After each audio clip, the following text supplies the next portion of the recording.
What's going on, everyone? This is part 2 of a first impressions look at the Anbernic Win600.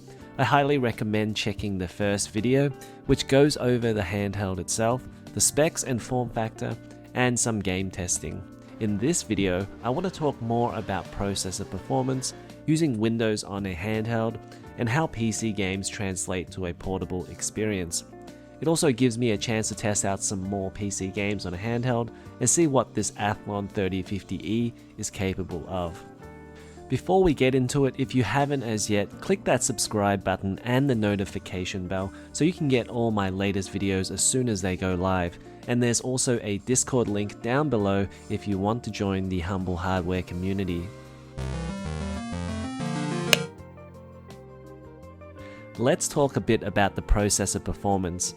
We saw in the first video that the Win600 played most new and older indie games just fine, like Stardew Valley, Hollow Knight, and Hades, but it did require more power from even older 3D titles like Dirt and Formula 1 2012. It seemed that games from around about the PS3, Xbox 360 era worked for the most part, but anything later and more demanding probably isn't going to be a good enough experience. For example, Skyrim plays fine at 720p low settings and averages around about 45 FPS, but if you put it on high, and we're looking at around an average of 24 FPS. If you're looking for 3D games with good performance, I'd aim for older 3D games or more basic 3D games. Also, just a quick note, the Win600 I have comes with 8GB of 2400MHz RAM, which is running in single channel. I bought a stick of 8GB 3200MHz RAM, and it'll be interesting to see if that helps improve the performance a little, and I'll test that in a future video. Let's talk about the Windows experience on a handheld, because I do think that's an important part of the experience. On the right hand side of the device is a toggle between mouse and gamepad, and there's also a keyboard button, which brings up an on-screen keyboard at any time. In general, if you're just looking to play games, Windows on a handheld works. Using Steam Big Picture mode, it's easy and fast to access all of my Steam games. If you're trying to do anything more complicated, like use the on-screen keyboard for Excel or image editing, then it's a real struggle. But there's nothing stopping you plugging in a real keyboard, mouse and monitor and using it like a desktop. As I said, there's a mouse mode, and here the right analog stick mimics the mouse, and L1 is the left mouse button, R1 is the right mouse button. The level of fidelity is a little bit like a mouse pointer nub on a laptop. There's also a touchscreen, but Windows elements aren't really designed to be used with a finger on a 6-inch screen, so I mostly use this as a last resort. That isn't really a criticism of the Win600 hardware, but it's something that's going to affect all PC handhelds, and a mouse is generally still the best way to get around a Windows interface. When doing anything other than gaming, I found it was just much easier connecting a separate Bluetooth mouse and keyboard. For example, setting up the sensor information from MSI Afterburner, it was so much easier using a proper mouse and keyboard. One nice thing about Steam is that many games recognize if a gamepad is used and will default to it when the game loads. If the game doesn't support gamepads, it can still be used, but keys will have to be mapped manually, and you can configure that in the game settings in Steam. Let's get into game testing, and the first game tested was Dark Souls, and this is the original PC version from 2012, not the remastered version that came out recently. At first, the performance wasn't that great, just 20 FPS in Anno Londo. However, it seems like there are some sections of the game where the frame rate just isn't very good, and some areas where it's fine, so this one is a bit of a mixed bag.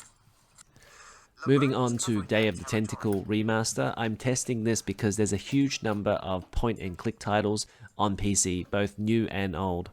The game was able to detect a gamepad and all the controls work fine, but using an analog stick for a mouse just wasn't that great, and I needed to make too many fine adjustments to the point where I needed to.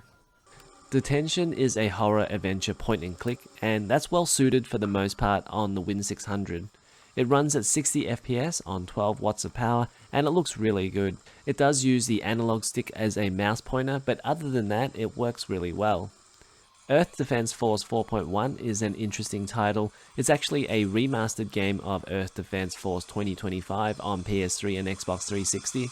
This almost runs well on the Win600, However, it's hovering around 20 FPS quite a bit, so it'd be interesting to see how this runs with the RAM upgraded. Final Fantasy X and X-2 are next, and this was a title that I've been waiting a long time to try. That's because I bought these games when I bought a GPD Win2, and Final Fantasy X worked fine, but X-2 wasn't compatible with Intel integrated graphics.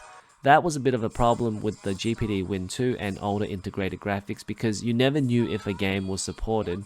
These days there's much better support with integrated graphics. Here, both Final Fantasy X and Final Fantasy X-2 look really good and play well without any major issues.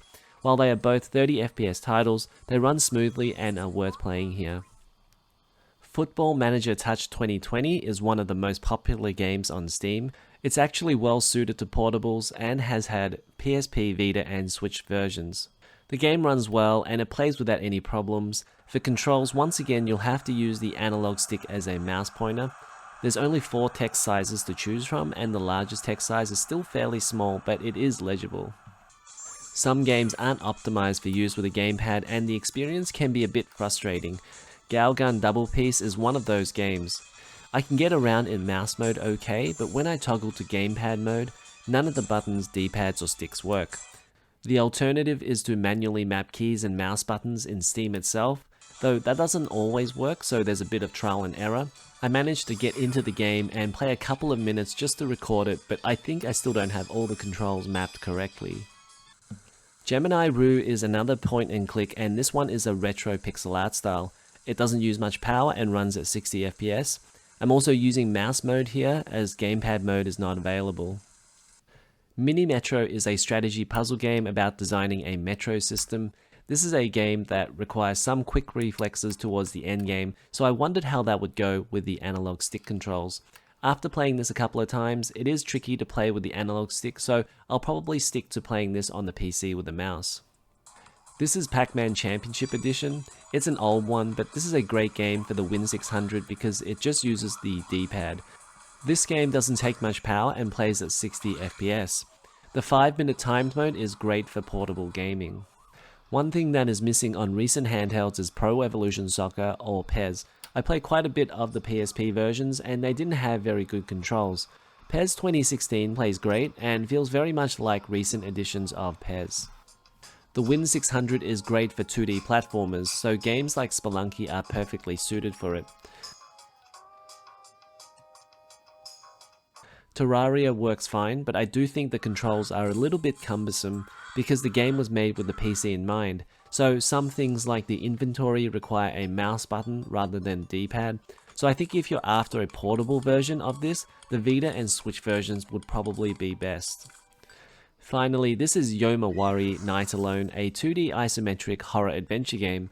It plays fine and I didn't have any issues with this one.